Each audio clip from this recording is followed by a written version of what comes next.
जय जोहार जय आदिवासी मारा तरफथी બધા ભાઈઓને હું આવી ગયો છું વચમાં વાત લઈને વાત કઈ પ્રકારની કઈની વિડીયોની પૂરી માહિતી લઈને ખાસ કરીને વિડીયો લાસ્ટ તક તમે દેખતા રહેજો। હું તમને સમજાવવા આવી ગયો છે આજ હું કઈ પ્રકારની આપણી આ ઘટના ઘટતી હોય એવી વાત્યા બી લઈને આવી જાઉં। હું એક આદિવાસી છે અને આપણા આદિવાસી સમાજને સમજાડું કે એક દાહોદમાં રોમેસ્ટિક ખબર છે ને રમું રોમેસ્ટિક એરપોર્ટ એ સોશિયલ મીડિયામાં લોકો વિડીયો બનાવે છે અને સોશિયલ મીડિયામાં ખૂબ જ વાયરલ બી થઈ રહ્યા છે। તો બધાને હું કહું કે એરપોર્ટ હમણાં દાહોદમાં બનવાનો છે અને બધી ચર્ચા ચાલી રહી છે કે તમે આ બધું સોંગ બોંગનું રહેવા દો અને કંઈક આપણા આદિવાસી સમાજના ભાઈઓને બધાને જણાવો। કેમ જણાવો કે જાણ્યા નથી અડધા આપણા માણસોએ આપણા ભાઈઓ છે અડધા એ હજુ ઈહોણ બી કંઈ ખબર નથી પણ તમે જણાવો। જે તમારું સોંગ આવે છે એ તમે જણાવી રહ્યા છે એવી રીતે પણ આ દાહોદમાં એરપોર્ટની વાત થઈ રહી છે એ બી તમે જણાવતા રહો મારા ભાઈઓ।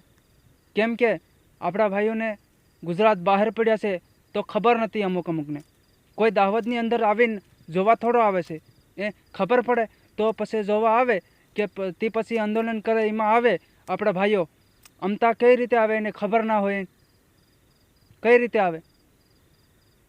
જે મારા ભાઈઓ તમે શેર કરજો આ વિડીયો અને કોઈ લાયકની જરૂર નથી મારા ભાઈ આપણા ભાઈઓને જાગૃત કરવાની જરૂર છે।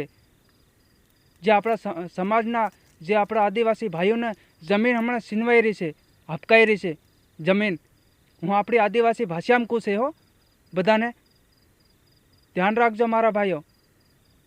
જે આપણા સોરા નાના હજુ એને હરકી શિક્ષણ નહીં મળે ભણવાની અને આપણા કંઈ હેલી નહીં મળે આ બધું કેમ ચાલી રહી છે આ તે જરીક માહિતી લેતા જાઓ। આપણા સમાજના ભાઈઓ બધા કંઈક જાણજો।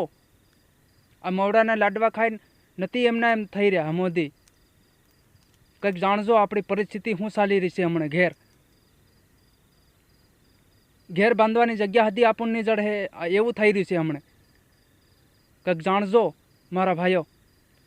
જય જોહાર જય આદિવાસી મારા તરફથી જય જોહાર જય જોહાર જય આદિવાસી જય ભીલ પ્રદેશ। તો આજકાલ આપણા દાહોદ જિલ્લામાં બહુ સરસા ચાલી છે રે જો બહુ વાયરલ વાતો થઈ રહ્યો છે કે આપણા દાહોદ જિલ્લામાં ડોમેસ્ટિક એરપોર્ટ બનાવવાની વાતો ચાલી રહ્યો। આવા ડોમેસ્ટિક એરપોર્ટ બને તે આપું શું કામ લાગે ખબર તમને આ પૂછે ને અહીંથી પોટલા બાંધલી અને બલૂનમાં બહી અને અમદાવાદ કડિયા કામ કરવા જાઉં બસ એટલું કામ લાગે। પણ એની હારોથી પૈસા જોઈ ને ટિકિટના એ રીતે આપણી કાન હોય નહીં આમ તો શું કામ લાગે। મારા હું ખાલી એરપોર્ટ બનાવવા વાળાને એટલું કહેવાનું છે કે તમે છે ને પહેલાં 2 વર્ષથી પાણીના નળ નાખી મેલ્યા ને એમાં પાણી ચાલુ કરો અને તમે અમથા રોડના નામના અમથા સોપડી મેલ્યા ને તો એના રોડને કંઈક નવા બનાવો તે કંઈક એમ્બ્યુલન્સ ઘેર આવે અને કંઈક ગામમાં છે ને નવી સ્કૂલે બનાવો અને સારા ટીચર મેલો તે કંઈક અમારા આદિવાસી સમાજના છોકરાનું શિક્ષણ આગળ વધે અને આગળ વધીને ભણી ગણી અને પછી કદાચ અમેરિકા વિદેશમાં જાઉં એ દી અમારા પોરિયા જાહે તેરા એરપોર્ટ બનાવજો। બાકી અમથા એરપોર્ટ બનાવવાની જરૂર નહીં મળે અમને કોઈ જરૂર નહીં મળે કારણ કે હું બસમાં બહેન 1.5 રૂપિયામાં છે તો અમદાવાદ પૂગી જાય તો અમારે શું એરપોર્ટની જરૂર છે।